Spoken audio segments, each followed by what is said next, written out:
এইজোপা হ'ল কাজি নেমু, এইজোপা টেঙা, এজোপা টেঙা। প্ৰথমতে টেঙাই দিছোঁ। এইটো আমাৰ মাজু দাদাৰ ঘৰ, এখন বাৰী, ইয়াত টেঙা,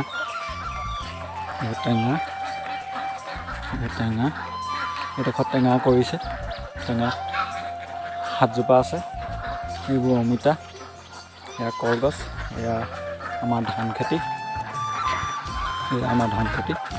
এয়া বাৰী সি ওলাই আহিছে আগলৈ। এয়া আমাৰ ধান খেতি। এইবিলাক হাঁহ, পাতি হাঁহ, ৰাজহাঁহ। এইটো হ'ল পুখুৰী, ইয়াত মাছ আছে, মাছ জীয়াই থোৱা আছে। ঘাচ কাপ আছে, ৰৌ আছে, মিৰিকা চাৰি পুখুৰী আছে। ধান এইফালে ধান ওলাবলৈ মন কৰিছে আৰু ধান ওলাইছে আৰু আমাৰ খেতি হয়। ইয়াৰ পৰা আছে এই সেউজীয়া গছলৈকে, সেউজীয়া হৈ যায়। এইটো পুখুৰী হয়, এইটো গছ আছে, এইটো পুখুৰী হয়। ধান, এইটো হ'ল ৰাস্তা নদী কাণলৈ যোৱা, এইটো বনিয়া বুলি কয়। গৰু বাট, গৰু ছাগলী এনেকৈ নদী কাষলৈ নিয়া হয়। এইবিলাক আমাৰ ছাগলী, এইটো খাচী হয়। এজনী গাই, এনেকৈ ছাগলী আছে, ইফালেও আছে, এইফালে আছে। এনেকৈ ছাগলী আছে প্ৰায় 25টামান ছাগলী আছে। ইয়াত গৰু আছে। ইয়াতে আগত খেতি কৰা হয় হ'লে আপোনাৰ এইডোখৰত বিলাহী, আগত ওপৰত বিলাহী, ইয়াত কবি। এইবাৰ বাৰিষাৰ কাৰণে খেতি পাতিবলৈ হালকো মাৰিব একো পৰা নাই, খৰাং অহা নাই। ইয়াতে বাম খেতি কৰা হয়। এইবিলাকত ধান ৰোৱা হয় হ'লে এইবাৰ ধান ৰুব নোৱাৰিলোঁ, পানীৰ কাৰণে দ হৈ যায়। এইবিলাকত এতিয়া পানী শুকুৱাই নাই, মাটি জেক আছে। ইয়াত খেতি কৰা হয় বিলাহী, কবি, এনেকৈ এইবাৰ কৰিব পৰা নাই। এইবিলাক ঘাঁহনি, ঘাঁহ, দল চল ঘাঁহ এনেকৈ আছে। এখন বাৰী হয়, এইফালে গৰু আছে।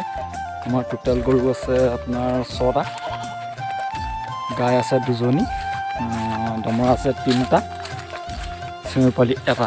এইবিলাক ইয়াত বান্ধি থোৱা আছে। এজনী গাই, এজনী ছাগলী ইয়াত বান্ধি থোৱা আছে। এইডোখৰত আলু খেতি কৰা হয়, বাম খেতি এইডোখৰত কৰা হয়। বাম খেতি আলু দিয়া হয়। এইডোখৰত ৰঙালাও এনেকৈ দিয়া হয়। এইবিলাক ছাগলী বান্ধি থোৱা আছে। এইবিলাক এজনী ছাগলী বান্ধি থোৱা আছে। টোটেল গৰু আছে 6টা,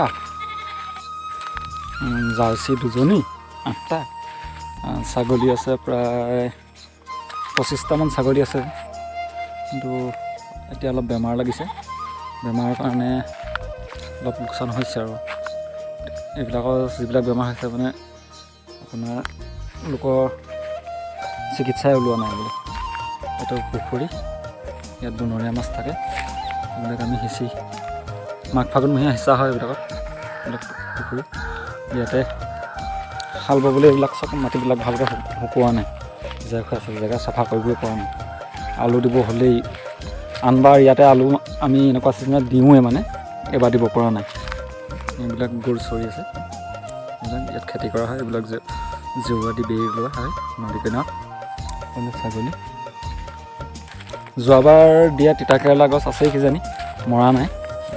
ইয়াত আগত আছে, এতিয়াও কেতিয়াবা ইয়াত তিতাকেৰেলা পোৱা যায়। এজোপা তিতাকেৰেলা গছ যোৱাবাৰ দিয়া, এতিয়াও মৰা নাই। কলি ওলাবই কিজানি, এইটো ফুলি আছে এইফালে। ফুল চব যোৱাবাৰ দিয়া মাটি কেৰেলা হয়, কিন্তু এতিয়াও একো হোৱা নাই, ঠিকেই আছে। তিতাকেৰেলা এনেকৈ তিতাকেৰেলা দিয়া হৈছিলে, এনেকৈ লাইন তিতাকেৰেলা দিয়া হৈছিলে। এইবিলাকত আলু দিয়া হৈছিলে।